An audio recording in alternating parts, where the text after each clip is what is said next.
right about time to bring you up to speed with what's happening globally. On the news, Russia destroyed 42 Ukraine launched drones over Crimea. US will help train Ukrainian pilots fly F-16s.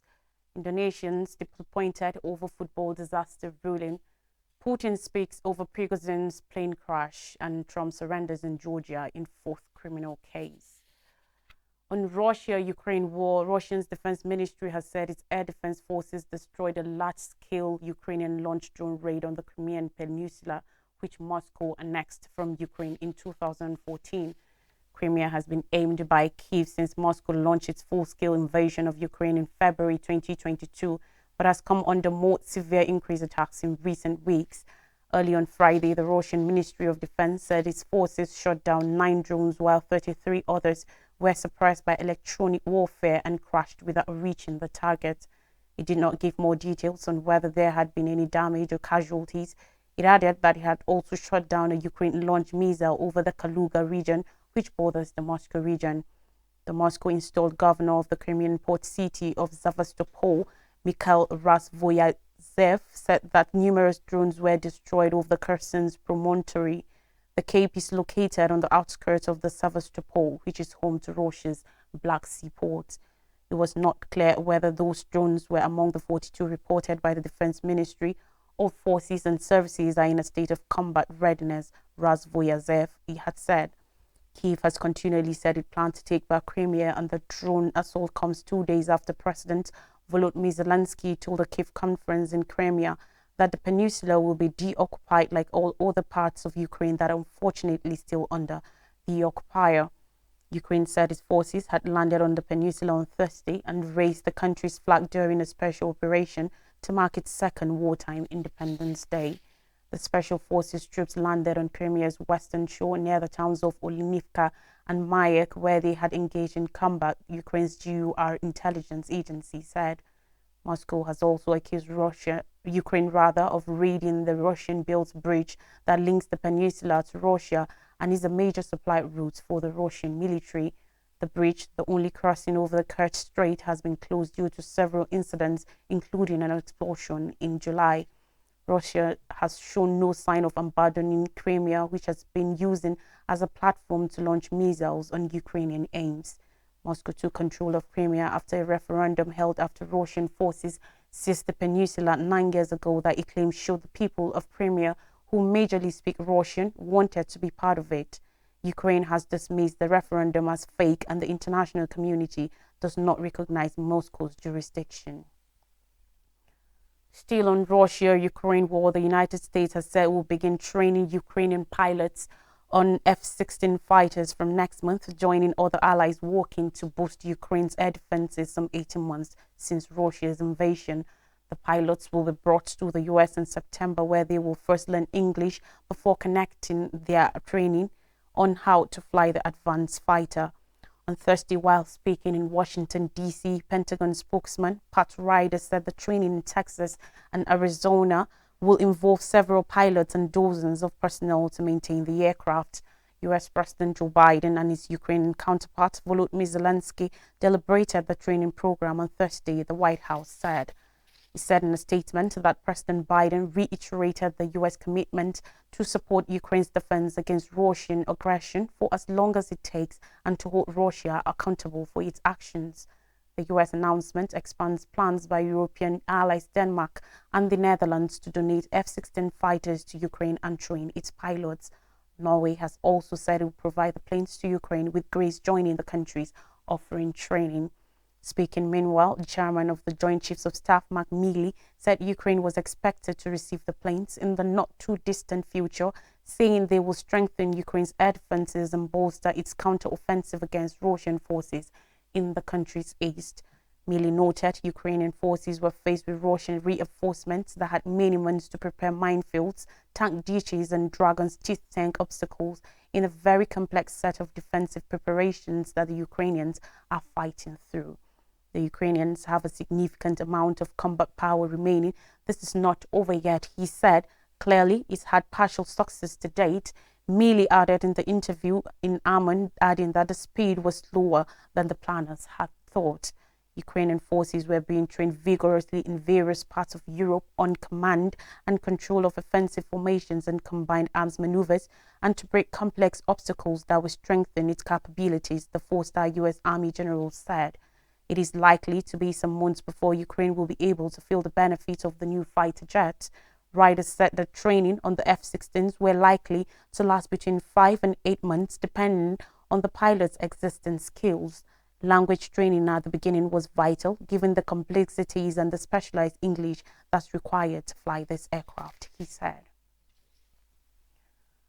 Moving ahead, the families of some of the 135 people who died in Indonesia's Kanjuruhan Stadium disaster say they are still looking for justice after an appeals court overturned a ruling that freed 2 police officers charged over the tragedy and jailed them instead.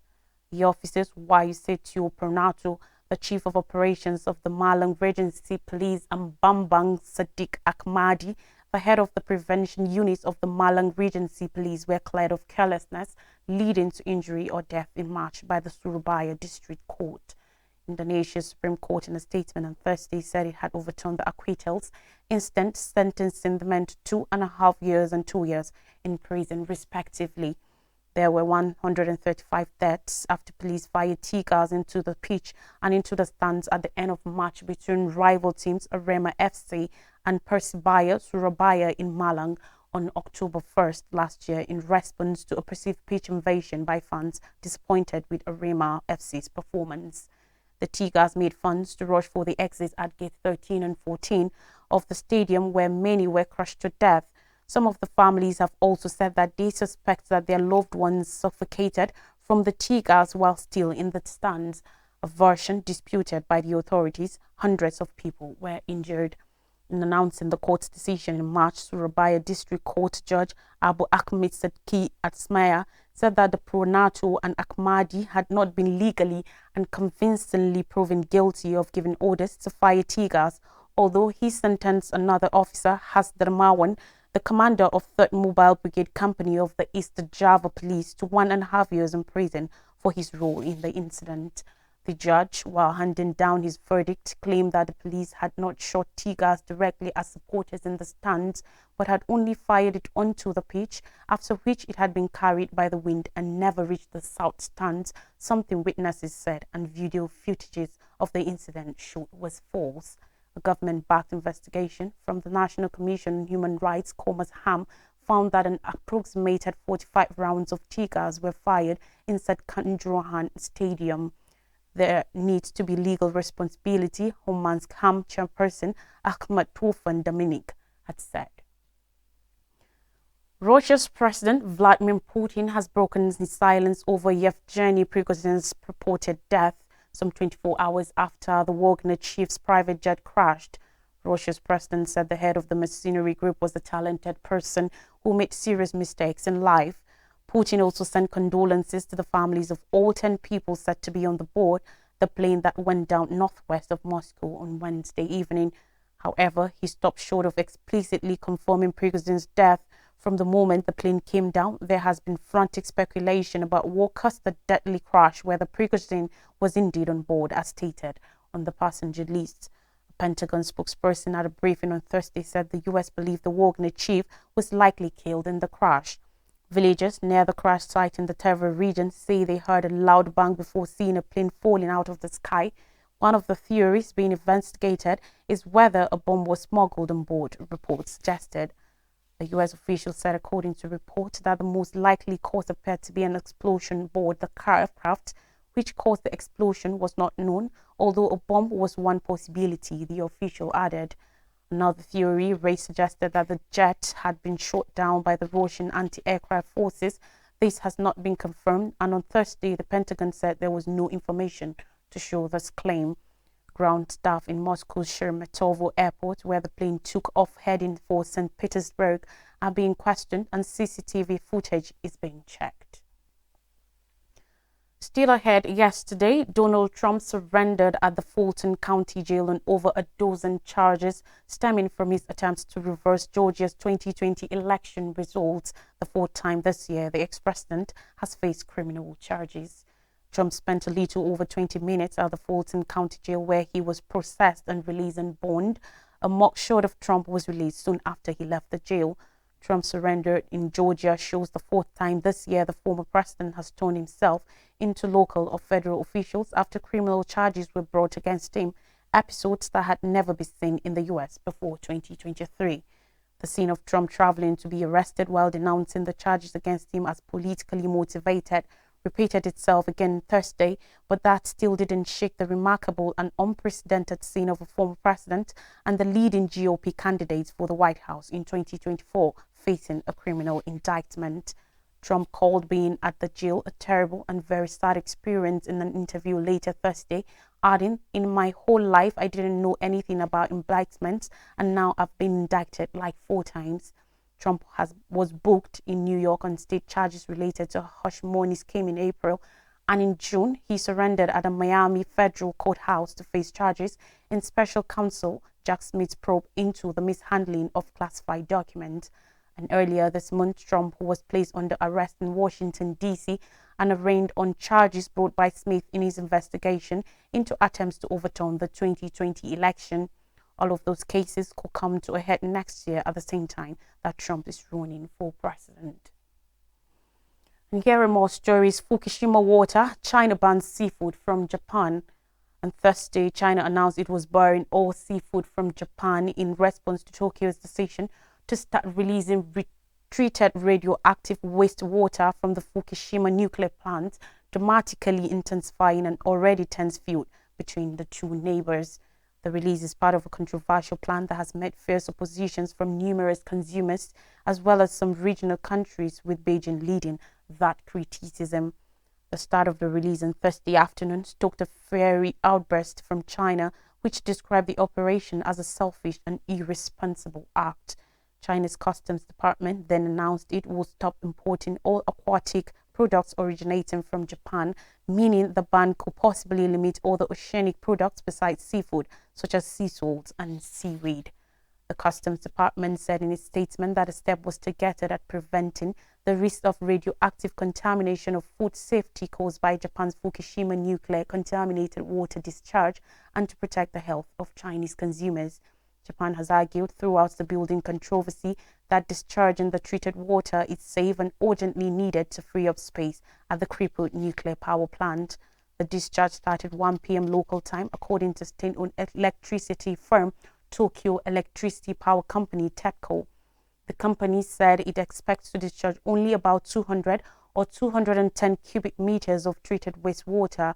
From Friday, it plans to then continuously release 456 cubic meters of treated wastewater over a 24-hour period and a total of 7,800 cubic meters over a 17-day period. TEPCO said the operation will be halted instantly and a probe conducted if any abnormalities are detected in the discharge equipment or the dilution levels of the treated wastewater. Later on Thursday, it will send a boat into the harbor to collect samples to monitor and make sure the discharge treated wastewater meets international safety standards. Japan's devastating 2011 earthquake and tsunami caused water within the Fukushima nuclear plant to be contaminated with highly radioactive material. Since then, new water has been pumped into coal-fuel debris in the reactors, while ground and rainwater have leaked in, creating more radioactive wastewater. The plan to release the water has been in the works for years, with authorities cautioning in 2019 that space was running out to store the material and they had no other options but to release it in a treated and highly diluted form. Moving now to Africa, Zimbabwe says opposition monitor as vote counts begins. A spokesperson for the Zimbabwe opposition party Citizens Coalition for Change, CCC, advised gathered media in Harare that his party was doing well in the present elections. Promise Mukwanzi said, "The information we have is that we are leading on the presidential election comfortably and we are doing well on the parliamentary elections. We expect this trend to continue because the people of Zimbabwe have decided that they want change." On Thursday, the country entered a second day of voting after major delays due to shortages in ballot papers, which led to thousands of Zimbabweans not being able to cast their votes on the official election day on Wednesday. Many Zimbabweans registered to vote at the affected polling stations spent the earlier night camping outside until the issue was resolved. Polls are anticipated to close by 7 p.m. local time, where attention will turn to vote counting, with the results expected to be announced on 1st September 2023. President Emmerson Mnangagwa, 80, who is seeking a second full term, won a disputed election in 2018 against his major challenger, Nelson Chamisa, who is contesting against him this time. And that's all on Global News. Zuma Nigeria is next with Alheri Moses after this break. Stay with us.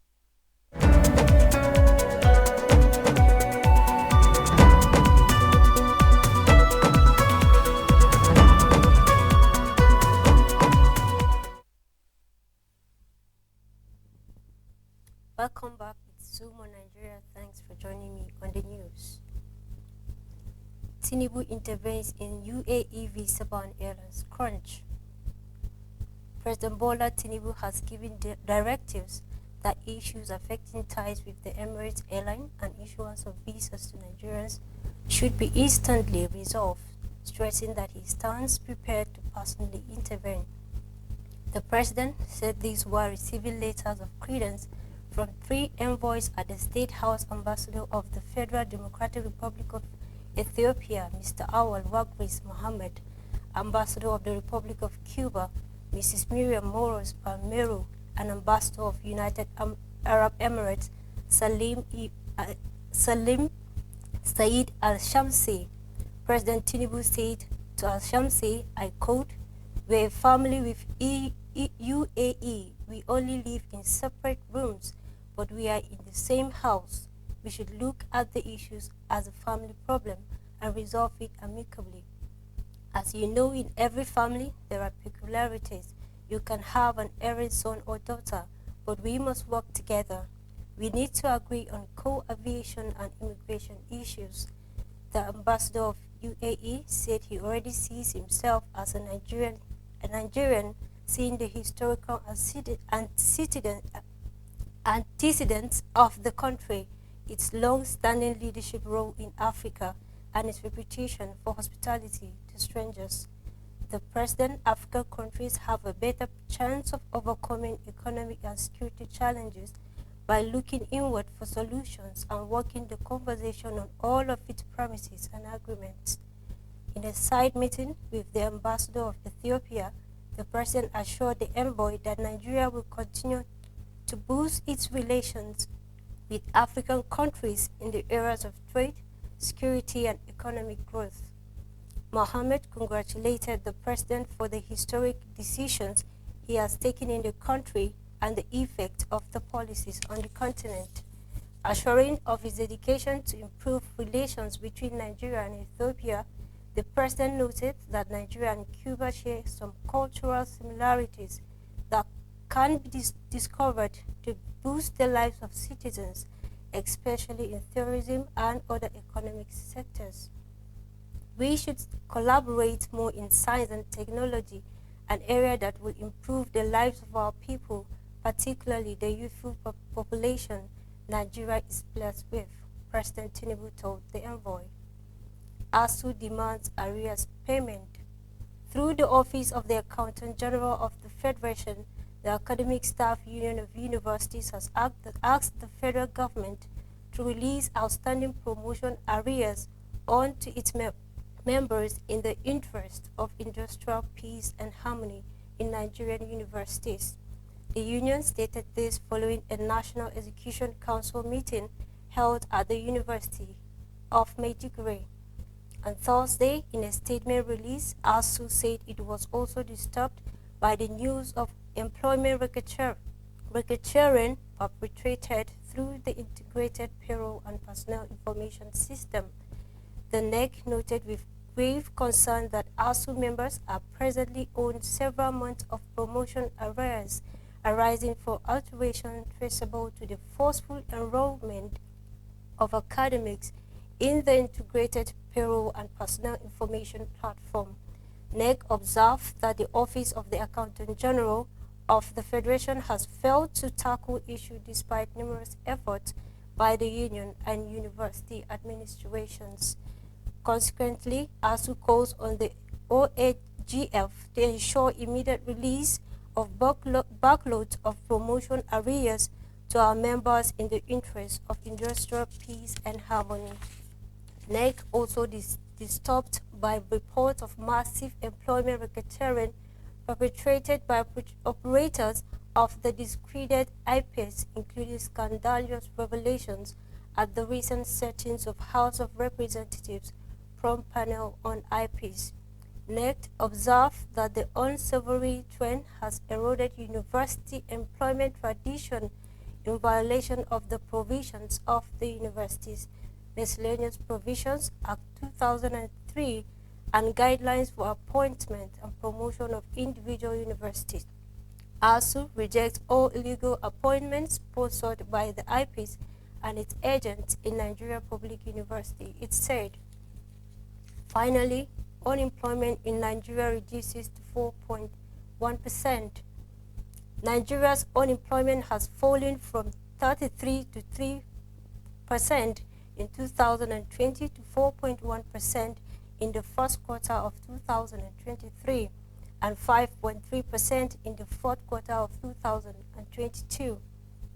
The 2022 statistics and the present one were calculated using different methodologies after a 2-year interruption, according to the National Bureau of Statistics.